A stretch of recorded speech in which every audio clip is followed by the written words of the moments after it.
नमस्कार दोस्तों, good evening. आपका एनके स्टडी के यूट्यूब चैनल पे एक बार फिर से स्वागत है। दोस्तों, आज के इस वीडियो में हम बात करेंगे बीईओ एग्ज़ाम के बारे में, जो आज ही संपन्न हुआ है। यह एग्ज़ाम 16 अगस्त 2020 को संपन्न हुआ है। बीईओ का एग्ज़ाम जो है कि ब्लॉक एजुकेशन ऑफिसर अर्थात खंड शिक्षा अधिकारी का एग्ज़ाम जो संपन्न हुआ, उसी का क्वेश्चन पेपर है। हम इस वीडियो में केवल क्वेश्चन देखेंगे। जिन्होंने भी एग्ज़ाम छोड़ा हुआ है, उनके लिए विशेष तौर पे ये वीडियो तैयार किया गया है कि आखिर उन्होंने कौन-कौन सा क्वेश्चन मिस कर दिया, जो उन्हें आता था। वह उनकी अच्छी तैयारी थी, वह किन्हीं कारणवश वह नहीं जा पाए थे सेंटर पे। दोस्तों, जल्द ही इस पूरे क्वेश्चन का आंसर की भी जारी किया जाएगा इनके स्टडी द्वारा। दोस्तों, अभी हम बात करेंगे क्वेश्चन नंबर 1 से क्वेश्चन नंबर 120 के बारे में। जो क्वेश्चन नंबर 1 है, फ़ारेनहाइट पैमाने पर तापमान 200 डिग्री फ़ारेनहाइट है। इसका सेल्सियस मान क्या होगा? इसका सेल्सियस मान बताना है। जिनका भी ये क्वेश्चन पेपर है, उन्होंने ये सॉल्व किया है। तो आप इस सॉल्व कर किए हुए आंसर पे ना जाएं। हो सकता है कुछ आंसर सही हो और कुछ कुछ गलत भी हो सकता है। फिलहाल में हम केवल क्वेश्चन की बात करेंगे कि कौन कौन सा क्वेश्चन, कैसा कैसा क्वेश्चन पूछा गया था।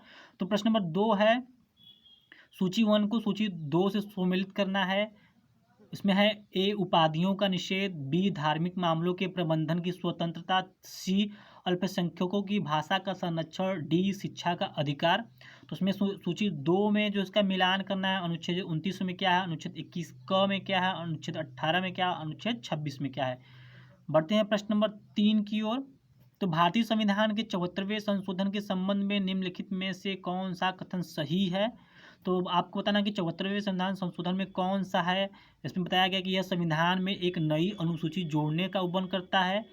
दूसरे नंबर का जो ऑप्शन है, यह नगरपालिकाओं की कार्यप्रणाली की पुनः संरचना करता है। जो तीसरे नंबर का ऑप्शन है, यह नगरपालिकाओं में महिलाओं के लिए आरक्षण का उपबंध करता है। और जो चौथा ऑप्शन है, यह केवल कुछ निर्दिष्ट राज्यों में ही प्रयोज्य है। तो यहाँ पे आपको ऑप्शन भी दिखाया गया है कि इसमें से कौन सा कूट सही है। कूट 1, 2, 3, कूट 1, 2, 4, 1, 3, 4, 2, 3, 4, इसमें से आपको बताना है कि प्रश्न नंबर 3 में से कौन सा कूट सही है। बढ़ते हैं प्रश्न नंबर 4 की ओर। इसमें पूछा जा रहा है कि भारत में निम्नलिखित में से किसे शिशुओं और वयस्कों के साथ साथ आर्थिक और सामाजिक योजनाओं के लिए विधि निर्माण की शक्तियाँ प्रदान किया गया है। तो इसका जो ऑप्शन है, केवल केंद्रीय सरकार को, ऑप्शन बी राज्य सरकार को, ऑप्शन सी केंद्र एवं राज्य दोनों को, अथवा केवल स्थानीय सरकारों को। बढ़ते हैं प्रश्न नंबर 5 की ओर। उसमें पूछा जा रहा है कि यदि सभी समाज सुधारक मानवतावादी हैं, सत्य है, तो निम्नलिखित तर्क वाक्यों में से कौन सा एक सत्य है? तो इसमें बताना है कुछ अमानवतावादी समाज सुधारक हैं, कुछ समाज सुधारक अमानवतावादी हैं, कुछ मानवतावादी समाज सुधारक हैं, अथवा कोई असमाज सुधारक अमानवतावादी नहीं है। तो प्रश्न नंबर 5 में जो है कि आपको सत्य कथन बताना है। चलते हैं प्रश्न नंबर 6 की ओर। इसमें भी सूची 1 को सूची 2 से मिलाना है। अंतर्राष्ट्रीय विधि के प्रति आदर बढ़ाना, इस ये कौन सी अनुसूची में है। बी, प्राणियों के प्रति दया का भाव रखना, ये कौन सी अनुसूची में है। ज्ञानार्जन और सुधार की भावना का विकास। और डी जो है, राज्य की लोक सेवाओं में न्यायपालिका को कार्यपालिका से पृथक करना। आपको इसको अनुसूची 1 से अनुसूची 2 में जोड़ना था। अब प्रश्न नंबर 7 जो है, निम्नलिखित में से कौन सा पद प्रश्न चिन्ह का स्थान लेगा। उसमें रीजनिंग का क्वेश्चन बताना कि 10, जो आपका सबसे आगे है 4 है, 10, फिर क्वेश्चन मार्क है 82, फिर 244, फिर 730 है। तो क्वेश्चन मार्क जहाँ पे है, आपको उसका सही निशान भरना है, सही अंक भरना है। प्रश्न नंबर 8 में पूछा जा रहा है कि ए बी का भाई है, बी सी का भाई है, सी डी का पति है, और ई ए का पिता है। तो डी का ई से क्या संबंध होगा, ये बताना है। प्रश्न नंबर 9 भी रीजनिंग का क्वेश्चन है। आप वीडियो को पॉज करके भी इसको सॉल्व कर सकते हैं। प्रश्न नंबर 10 में एक्स का मान बताना है कि एक्स का मान क्या होगा। प्रश्न नंबर 11 में है कि रायसीना डायलॉग जो 14 से 16 जनवरी 2020 को संपन्न हुआ का मुख्य विषय निम्नलिखित में से क्या था। ये करंट अफेयर्स से संबंधित क्वेश्चन है। बढ़ते हैं प्रश्न नंबर 12 की ओर। विश्व रैपिड शतरंज प्रतियोगिता जीतने वाली प्रथम भारतीय महिला कौन है, उनका नाम बताना है। बढ़ते हैं प्रश्न नंबर, जो इसका ऑप्शन है, कोनरू हम्पी, बी जूडिस पोलगर, सी तानिया सचदेव, डी उपरोक्त में से कोई नहीं। बढ़ते हैं प्रश्न नंबर 13 की ओर। नीति आयोग द्वारा हाल ही में जारी सतत विकास लक्ष्य अर्थात SDG इंडिया सूचकांक 2019 के अनुसार कौन सा राज्य प्रथम स्थान पे है, इसका बताना। ये भी करंट अफेयर से संबंधित क्वेश्चन है। प्रश्न नंबर 14, 15 भी करंट अफेयर से संबंधित क्वेश्चन है। इसमें बताना है कि ऑपरेशन वनीला प्रारंभ किया गया था भारतीय नौसेना द्वारा किस देश से है, श्रीलंका, मालदीव, ओमान अथवा मेडागास्कर। बढ़ते हैं प्रश्न नंबर 15 की ओर। किस देश ने दिसंबर 2019 में G20 देशों की अध्यक्षता जापान से प्राप्त की, ये भी करंट अफेयर से संबंधित क्वेश्चन है। बढ़ते हैं प्रश्न नंबर 16 की ओर। सूची 1 को सूची 2 से मिलाना था, मैच करना था। सूची 1 में ऊर्जा संयंत्र है, वह सूची 2 में ऊर्जा के प्रकार हैं। चमेरा, ग्वाल पहाड़ी, कुदानकुलम, पतरातू ये ऊर्जा संयंत्र है। और जो ऊर्जा के प्रकार हैं, आणविक ऊर्जा, तापीय ऊर्जा, जलीय ऊर्जा, सौर ऊर्जा, इनको मैच करना था। बढ़ते हैं प्रश्न नंबर 17 की ओर। इसमें पूछा जा रहा है कि इसको कथन और कारण वाला प्रश्न है। इस कथन में दिया गया है कि भारतीय भूगर्भ सर्वेक्षण के अनुसार भारत में सभी कोटि के कोयले का कुल भंडार 293.50 करोड़ टन है। तो उसका कारण है कि देश के कोयले के कुल प्रमाणित भंडार का आधा से अधिक 2 राज्यों झारखंड एवं उड़ीसा में पाया जाता है। तो उसका जो कथन ए है उसका कारण बताना है कि कारण सही है अथवा नहीं, या फिर कथन सही है अथवा नहीं, इसका बताना था। बढ़ते हैं प्रश्न नंबर 18 की ओर। जनसंख्या की दृष्टि से द्वितीय एवं क्षेत्रफल की दृष्टि से तृतीय स्थान पे कौन सा राज्य है, ये जो है जनगणना 2011 की दृष्टि से बताना था। उसका जो ऑप्शन है उत्तर प्रदेश, मध्य प्रदेश, आंध्र प्रदेश एवं महाराष्ट्र। बढ़ते हैं प्रश्न नंबर 19 की ओर। प्रश्न नंबर 19 में बताना है कि सूची 1 को सूची 2 से मिलान करना था। सूची 1 में जनजातियां हैं, सूची 2 में उसकी अवस्थिति है। जो सूची 1 में जनजातियां हैं, जरबा जाति जनजाति, कुकी, थारू, गोंड जनजाति है, और उसकी अवस्थिति बताना है कि वो उत्तर प्रदेश, मध्य प्रदेश, मणिपुर अथवा अंडमान निकोबार के में रहते हैं। कौन सी जनजातियां रहती हैं, इसको सूची 1 से सूची 2 में मिलान करना था। बढ़ते हैं प्रश्न नंबर 20 की ओर। ये भी सूची वाला ही प्रश्न है। सूची 1 को सूची 2 से मिलान करना है। सूची 1 में जैव आरक्षित क्षेत्र हैं, सूची 2 में भारत के राज्य हैं। नोकरेक, मानस, सिंपलीपाल, अगस्तमलाई, इन सभी जैव आरक्षित क्षेत्र को भारत के राज्य में जैसे कि असम, केरल, मेघालय, उड़ीसा से मिलान करना है। तो दोस्तों इसमें जो है कि सूची वाला क्वेश्चन बहुत ज़्यादा मिला है। इस तरह हिसाब से कि अगर एक सूची को दूसरे सूची से मिलाना है, मतलब 4 प्रश्न के उत्तर आपको आने चाहिए, तभी जाके वो मैच कर पाएगा।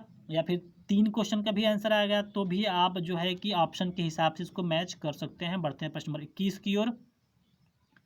इसमें पूछा जा रहा है कि भारत में नगरीकरण के संदर्भ में निम्नलिखित कथनों में से कौन सा सही है। और जो उसके ऑप्शन है, 2011 की जनगणना के अनुसार देश की कुल नगरीय जनसंख्या का 60% से अधिक प्रथम श्रेणी के नगरों में निवास करती है। ऑप्शन 2 है, 2011 में देश में 10 लाख से अधिक जनसंख्या वाले 53 नगर संकुल थे। तो आपको बताना है कि इनमें से कौन सा सही है। केवल 1, केवल 2, 1 एवं 2 दोनों, न तो 1 न ही 2। बढ़ते हैं प्रश्न नंबर 22 की ओर। 2011 की जनगणना के अनुसार भारत के निम्नलिखित राज्यों में से किस में प्रति 100 बालिकाओं अर्थात 0 से 6 वर्ष की संख्या पर बालकों की संख्या सर्वाधिक है। तो इसका अब जो ऑप्शन है बिहार, पंजाब, हरियाणा, पश्चिम बंगाल। प्रश्न नंबर 23 की ओर बढ़ते हैं कि शरीर की सतह से स्वेदन अर्थात पसीना बहना द्वारा जल की हानि निर्भर करती है। तो इसके जो ऑप्शन दिए गए हैं, केवल वातावरण के ताप पर, केवल वातावरण की नमी पर, ए और बी दोनों, ए और बी किसी पर भी नहीं। बढ़ते हैं प्रश्न नंबर 24 की ओर। इसमें पूछा जाए कौन सा तत्व पौधों में सूक्ष्म पोषक नहीं है। तो इसके जो ऑप्शन है आयरन, मैग्नीज, कॉपर, मैग्नीशियम। बढ़ते हैं प्रश्न नंबर 25 की ओर। हीमोग्लोबिन के संबंध में निम्नलिखित में से कौन सा कथन सही नहीं है। तो इसके जो ऑप्शन है, यह लाल रंग का होता है। ऑप्शन बी, यह फेफड़ों से कोशिकाओं तथा ऑक्सीजन का वाहक होता है। ऑप्शन सी, यह कुछ अम्लीय होता है। ऑप्शन डी, यह ऊतकों से फेफड़ों तक कार्बन डाइऑक्साइड को पहुंचाता है। इसके 4 ऑप्शन थे। बढ़ते हैं प्रश्न नंबर 26 की ओर। रक्त में ग्लाइकोसिलेटेड हीमोग्लोबिन अर्थात HbA1c का मापन निम्न में से किसके प्रबंधन के लिए लाभदायक है। जो उसका ऑप्शन है रक्ताल्पता, हीमोफीलिया, मधुमेह, उच्च रक्तचाप। बढ़ते हैं प्रश्न नंबर 27 की ओर। भारतीय संविधान में निम्नलिखित में से किस कर्तव्य को मौलिक कर्तव्य के रूप में निर्धारित किया गया है। तो जिसका ऑप्शन है देश की रक्षा करना, ऑप्शन बी जो ऑप्शन 2 है आयकर अदा करना, ऑप्शन 3 हमारी सामाजिक संस्कृति की गौरवशाली परंपरा का परीक्षण करना, ऑप्शन जो 4 है सार्वजनिक संपत्ति की सुरक्षा करना। तो आपको कूट से सही उत्तर विकल्प चुनना है। ए है 1 और 2, बी है 2 और 4, सी है 1, 2 और 4 और डी है 1, 3 व 4। दोस्तों यहाँ पे आंसर इसलिए नहीं बताया जा रहा कि जिन भी लोगों ने एग्ज़ाम नहीं दिया है वो इस वीडियो के साथ साथ अपने भी एग्ज़ाम को अपने भी जो क्वेश्चन इसमें बताया जा रहा है उसको भी आंसर को अब करते चले, वह लास्ट में 120 क्वेश्चन कंप्लीट होने पर वो मिला सकते हैं कि उनके कितने नंबर सही आ रहे हैं। बढ़ते हैं प्रश्न नंबर 28 की ओर। आपको इसमें कथन व कारण वाला क्वेश्चन है। इसमें बताना है कि भारत में मंत्रिपरिषद संयुक्त रूप से लोकसभा और राज्यसभा दोनों के प्रति उत्तरदायी है। जो कारण है आर है, लोकसभा और राज्यसभा दोनों के सदस्य संघीय सरकार में मंत्री बनने की पात्रता रखते हैं। तो इसका आपको कूट के माध्यम से बताना है कि ए और आर दोनों सही है, आर ए की सही व्याख्या करता है।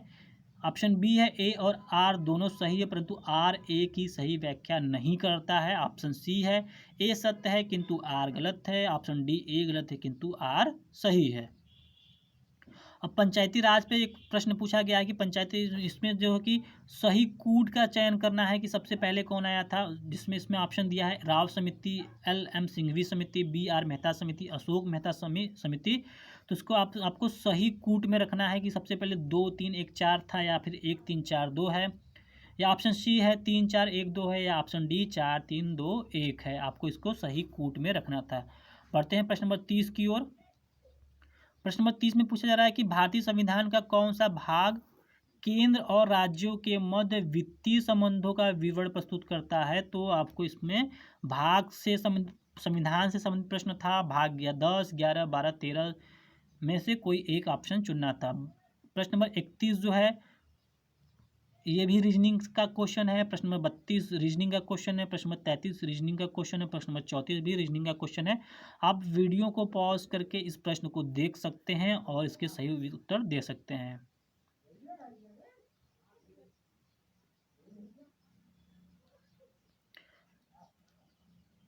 प्रश्न नंबर 35 36 37 और 38 भी रीजनिंग के क्वेश्चन है, मैथ के क्वेश्चन है। आप उसको देख सकते हैं वीडियो को पॉज करके और सॉल्व कर सकते हैं।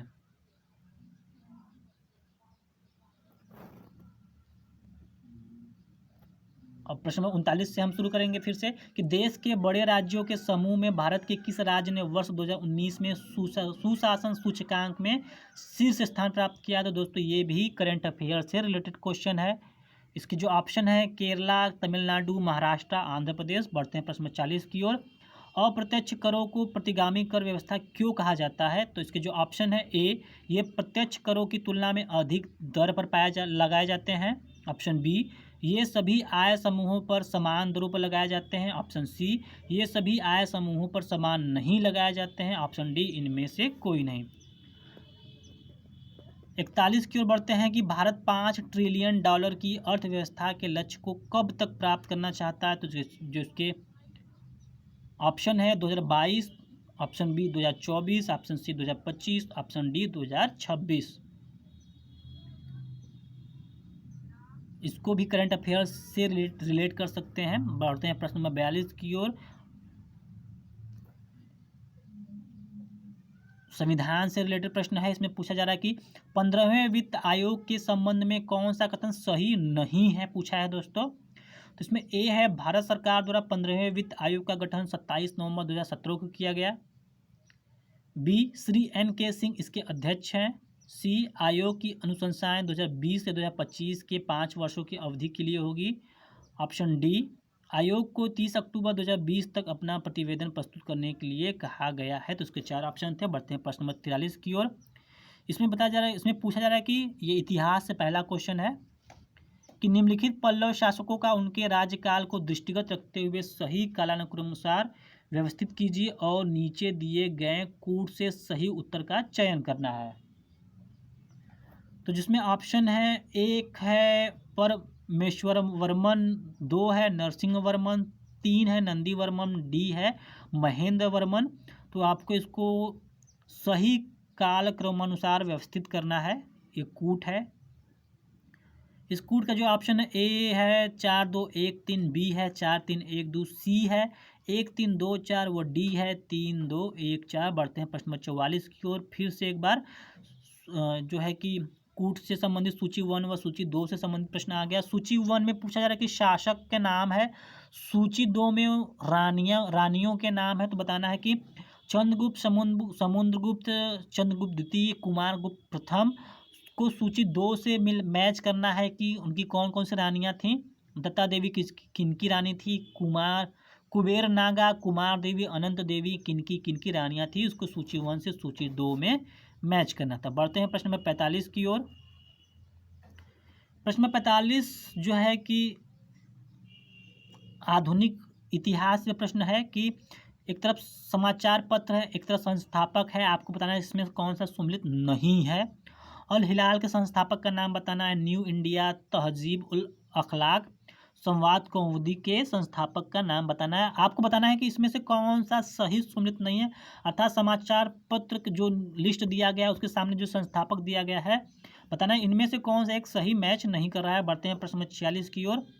ये भी सूची 1 और सूची 2, सूची 1 को सूची 2 से मैच करना है। सूची 1 में ताजुल मासिर, खजाइन उल फतू, तारिक ए मुबारक शाही, फतवा ए जहांगीरी है। और सूची 2 से इसको मैच करना है। सूची 2 में जो नाम है, जियाउद्दीन बर्नी, हसन निज़ामी, अमीर खुसरो, याहिया बिन अहमद सरहिंद, इनको सूची 1 से सूची 2 में मैच करना है। बढ़ते हैं प्रश्न नंबर 47 की ओर। ये भी एक प्रश्न है, सूची से संबंधित है।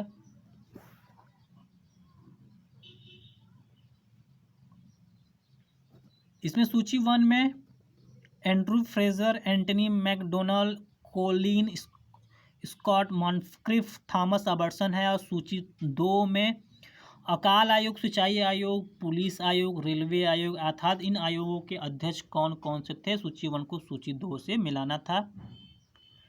प्रश्न नंबर 48 में जो पूछा जा रहा है कि कथन है वो कारण पूछा जा रहा है कि आर्य समाज आंदोलन ने हिंदुओं में आत्मविश्वास और आत्मनिर्भरता प्रदान किया। कारण इसका बताना है कि आर्य समाज आंदोलन ने श्वेत जाति की श्रेष्ठता में विश्वास की जड़ों को कमजोर कर दिया है। तो इसका जो आपको ऑप्शन है, ए और आर दोनों सही है, आर ए की सही व्याख्या करता है। बी, ए और आर दोनों सही है, आर ए की सही व्याख्या नहीं करता है। सी, ए सत्य है परंतु आर गलत है। डी, ए गलत है परंतु आर सही है, आपको बताना है इसमें। बढ़ते हैं प्रश्न नंबर 49 की ओर। प्रश्न नंबर 49 जो है कि आधुनिक भारत से है। लाला लाजपत राय के संदर्भ में इनमें से पता नहीं कौन सा कथन सही है और कूट है। केवल एक, केवल दो, एक और दो, दोनों, न तो एक और न ही दो। तो जो कूट में है, एक में है, प्रारंभ में वे असहयोग नीति के पक्ष में नहीं थे परंतु बाद में वे गांधी के पक्ष में हो गए। जो दूसरा है, स्वराज पार्टी के गठन में लाला लाजपत राय भी शामिल हुए। तो इनमें इन दोनों को आपको बताना है कि इन दोनों में से कोई एक सही हो सकता है, कोई दोनों सही हो सकते हैं, दोनों नहीं भी सही हो सकते हैं। प्रश्न नंबर 50, विलय का सिद्धांत के तहत निम्नलिखित राज्यों के विलय पर विचार करना है और उन्हें कालाक्रम अनुसार व्यवस्थित करना है। सतारा, झांसी, बघाट, उदयपुर को विलय के सिद्धांत में जो सबसे पहले जिसने विलय किया था स्वयं को, उसी के अनुसार से इसको सजाना है। प्रश्न नंबर 51, गन्ने के उचित और पारिश्रमिक मूल्य निम्नलिखित में से कौन सा संगठन अनुमोदित करता है। तो इसका जो ऑप्शन है, आर्थिक मामलों की कैबिनेट कमेटी। ऑप्शन बी, कृषि लागत और मूल्य आयोग। ऑप्शन सी, विपणन और निरीक्षण निदेशालय, कृषि मंत्रालय। ऑप्शन डी, कृषि उपज मंडी समिति। दोस्तों इसमें से बहुत से ऐसे क्वेश्चन हैं जो कि रिपीटेड क्वेश्चन हैं, या तो यूपीपीसीएस में पूछे गए हैं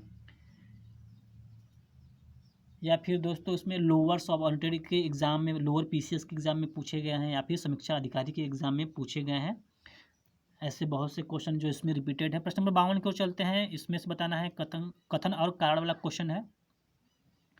कथन में पूछा जा रहा है कि सूरजमुखी का तेल एक अच्छी गुणवत्ता का खाद्य तेल है। कारण इसका बताना है कि इसमें असंतृप्त वसा अम्लों की अधिक मात्रा पाई जाती है। तो आपको बताना है कि दोनों ही सत्य हैं और आर ए की सही व्याख्या करता है। बी है, ए और आर दोनों सत्य हैं परंतु आर ए की सही व्याख्या नहीं करता है। सी, ए सत्य है परंतु आर गलत है। डी, ए गलत है परंतु आर सत्य है। प्रश्न नंबर 53 की ओर चलते हैं। बताना है कि 5 दिसंबर 2019 को आरबीआई ने अर्थात रिजर्व बैंक ऑफ इंडिया ने घोषित नीति रेपो दर तथा रिवर्स रेपो दर क्या थे उसके अनुसार। तो यहाँ पे ऑप्शन ए में है 6% एवं 5.75, ऑप्शन बी 5.40% एवं 5.1%, ऑप्शन सी है, ऑप्शन डी है। बढ़ते हैं अगले प्रश्न की ओर। जो प्रश्न नंबर 54 है, उपभोक्ता मूल्य सूचकांक के संबंध में निम्नलिखित कथनों पर विचार करें तथा नीचे दिए गए कूट से सही उत्तर का चयन करना है। इसमें जो इसके सही उत्तर के जो चयन में है, एक है यह वस्तु एवं सेवाओं के मूल्य परिवर्तन की गणना करता है। जो दूसरे नंबर पे है, इसकी गणना आर्थिक सलाहकार का कार्यालय औद्योगिक नीति एवं प्रोन्नति विभाग द्वारा किया जाता है। जो तीसरे नंबर पे है, भारतीय रिजर्व बैंक द्वारा मौद्रिक नीति बनाते समय इसका प्रयोग मुद्रास्फीति माप हेतु किया जाता है। तो इसको कूट है 1 और 2, 2 और 3, 1 और 3, केवल 1। प्रश्न नंबर 55 की ओर चलते हैं।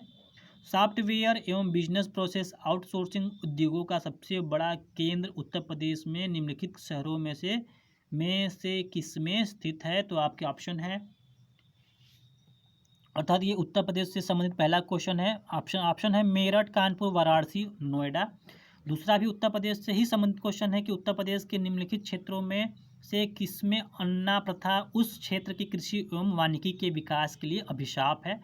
जिसके ऑप्शन है पूर्वी उत्तर प्रदेश, बी उत्तर प्रदेश का बुलंदखंड क्षेत्र, सी मध्य उत्तर प्रदेश, ऑप्शन डी है पश्चिमी उत्तर प्रदेश। प्रश्न नंबर 57, ये भी उत्तर प्रदेश से ही संबंधित क्वेश्चन है। इसमें जिला और लोकप्रिय उत्पाद को मैच करना था। कन्नौज का इत्र, बुलंदशहर का चीनी मिट्टी, चित्रकूट का लकड़ी के खिलौने, प्रतापगढ़ का अमरूद जेली। आपको इसमें बताना था कि इसमें से कौन सा सही सुमिलित नहीं है। प्रश्न नंबर 58, ये भी उत्तर प्रदेश से ही संबंधित क्वेश्चन है। किसमें बताना है कि अगरिया, बैगा तथा भुइया अनुसूचित जनजातियां उत्तर प्रदेश के निम्नलिखित जिलों में से किसमें मुख्यतः निवास करती हैं। तो इसके जो ऑप्शन है अम्बेडकर नगर, जालौन, सोनभद्र व ललितपुर। प्रश्न नंबर 59 की ओर चलते हैं। तो कौन सा फास्फेटिक जैव उर्वरक है। तो इसके जो ऑप्शन है राइजोबियम, नीलहरित शैवाल, एजोला, वेस्कुलर, अर्बुस्कुलर, माइकोराइजा। इसके जो 4 ऑप्शन है। प्रश्न नंबर 59 ये था। प्रश्न नंबर 60 की ओर बढ़ते हैं। इसमें आपको गायक और गायन शैली या विद्या को सही सुमित नहीं करना है। आपको नहीं करना है। तो गायक में है राजन साजन मिश्र, ताज बेगम, बड़ी मैना, अंबाजी चतुर्वेदी। जो गायन शैली है ध्रुपद टप्पा, ठुमरी टप्पा, ध्रुपद। तो आपको इसमें बताना है कि इसमें से कौन सा सही सुमिलित नहीं है। बढ़ते हैं प्रश्न नंबर 61 की ओर। ये भी क्वेश्चन सूची 1 और सूची 2 को सुमेलित करना है। सूची 1 में लेखकों के नाम है, सूची 2 में उपनाम है। आपको बताना है कि कौन कौन से किसको उपनाम से बुलाया जाता था, किस लेखक को। सूर्यकांत त्रिपाठी हैं इसमें, उनको निराला के नाम से बुलाया जाता था। रघुपति सहाय हैं, वैद्यनाथ मिश्रा हैं, धनपत राय श्रीवास्तव हैं। जो आपका उसका उपनाम है मुंशी प्रेमचंद, नागार्जुन, निराला, फिराक गोरखपुरी। तो आपको सूची 1 को सूची 2 से मैच करना था। प्रश्न नंबर 62 में बताया जा रहा है कि पूछा जा रहा है कि स्वच्छ भारत मिशन के संदर्भ में निम्नलिखित में से कौन सा या से कथन सत्य हैं। तो इसके जो ऑप्शन है, स्वच्छ भारत मिशन संपूर्ण समुदाय के सामूहिक व्यवहार परिवर्तन पर केंद्रित है। दूसरा, अधिकांश लोगों के लिए खुले में शौच करना, उनके नियमित प्रातःकाल भ्रमण, फसलों की देखभाल तथा सामाजिकता का हिस्सा है। इसमें आपको कूटी से सही सुनिश्चित करना है। इसमें जो कूटी दिया है केवल 1, केवल 2, 1 और 2 दोनों, न तो 1 न ही 2। प्रश्न नंबर 63 जो है करंट अफेयर से संबंधित प्रश्न है। इसमें पूछा जा रहा है कि ग्रीन पीस इंडिया द्वारा जनवरी 2020 में जारी रिपोर्ट के अनुसार भारत के 287 नगरों में से निम्नलिखित में से कौन सा सर्वाधिक प्रदूषित नगर है। तो इसके जो ऑप्शन है रानीगंज, झरिया, बजरंग नगर, सुहागपुर। प्रश्न नंबर 64 की ओर चलते हैं। यह भी करंट अफेयर से संबंधित क्वेश्चन है। बिस्मटेक देशों के लिए जलवायु स्मार्ट खेती प्रणाली विषय पर 11 से 13 दिसंबर 2019 को संपन्न हुई 3 दिवसीय अंतर्राष्ट्रीय संगोष्ठी के संबंध में निम्नलिखित कथनों में से कौन सा या से सही है। पहला, वह काठमांडू नेपाल में आयोजित हुई थी। जो दूसरा है, इसका मुख्य उद्देश्य पारिस्थितिकी दृष्टिकोण से जलवायु परिवर्तन के साथ अधिक लचीलापन के लिए उष्णकटिबंधीय छोटे जोत धारक कृषि प्रणाली में सुधार करने हेतु अनुभवों को साझा करना था।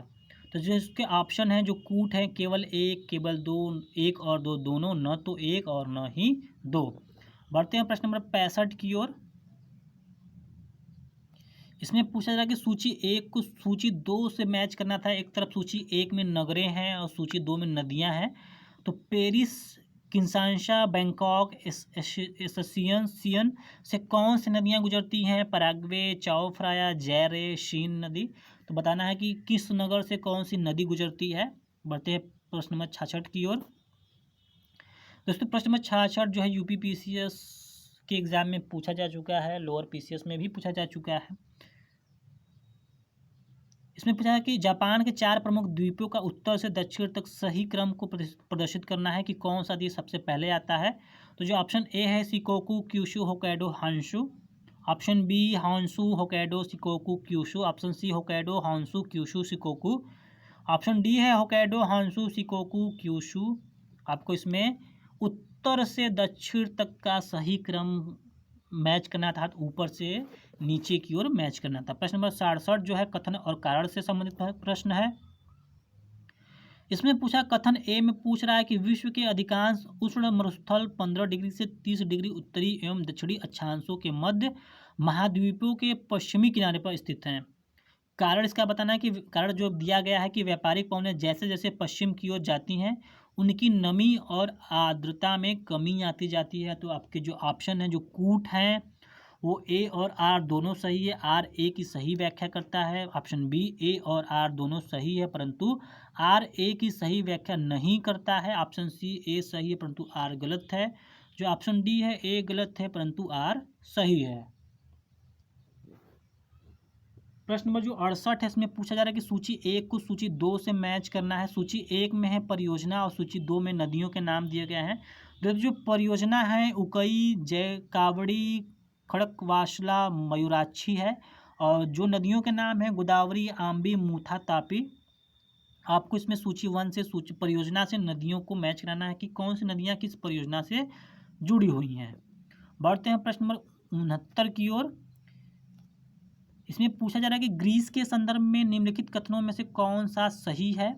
पहला है, ग्रीस ने कैटरीना साकेलारोपोल को देश के इतिहास में पहली महिला राष्ट्रपति चुना है। जो दूसरा है, कैटरीना पहली राष्ट्रपति हैं जो किसी राजनीतिक दल से संबंधित नहीं है। तो जो इसके ऑप्शन दिए गए हैं कूट एक, केवल एक सही है, केवल दो सही है, एक और दो दोनों सही है। जो ऑप्शन सी डी है न तो एक सही है न तो दो सही है। बढ़ते हैं प्रश्न नंबर 70 की ओर। इसमें भी सूची वन को सूची दो से मैच करना है। सूची एक में कोयला क्षेत्र है, सूची दो में इसकी अवस्थिति है। जो कोयला क्षेत्र है माकुम है, नामचिक है, गिरडीह है, सुहागपुर है। और जो इसकी स्थिति बतानी है कि वो ये जो कोयला क्षेत्र है कहाँ कहाँ स्थित है। तो जिसका ऑप्शन है असम, अरुणाचल प्रदेश, झारखंड, मध्य प्रदेश। तो इसको आपको सूची वन से सूची दो को मैच करना था। तो दोस्तों यह वीडियो ज़्यादा लंबा हो जाएगा। अगर कुल 120 प्रश्नों की संख्या को लिया जाएगा तो इसमें इस वीडियो में मात्र 70 ही प्रश्न रहने देते हैं। जो अगला वीडियो होगा वो प्रश्न नंबर 71 से प्रश्न नंबर 120 तक होगा, जो है कि आज ही रिलीज़ कर दिया जाएगा। आज ही वीडियो इसका जो है कि अपलोड कर दिया जाएगा इस चैनल पे। अगर इसका दूसरा वीडियो देखना चाहते हैं तो अगर चैनल पे नए भी हैं आप तो इसको लाइक करें, क्योंकि बहुत बड़ी मेहनत से आप लोगों के लिए तैयार किया जा रहा है। और इसको सब्सक्राइब भी करें। मिलते हैं दूसरे वीडियो में जो कि वीडियो नंबर 2 होगा। उत्तर प्रदेश खंड शिक्षा अधिकारी का वीडियो नंबर 2 होगा जो प्रश्न नंबर 71 से प्रश्न नंबर 120 तक होगा। तब तक के लिए बने रहिए एनके स्टडी के साथ। बहुत बहुत धन्यवाद।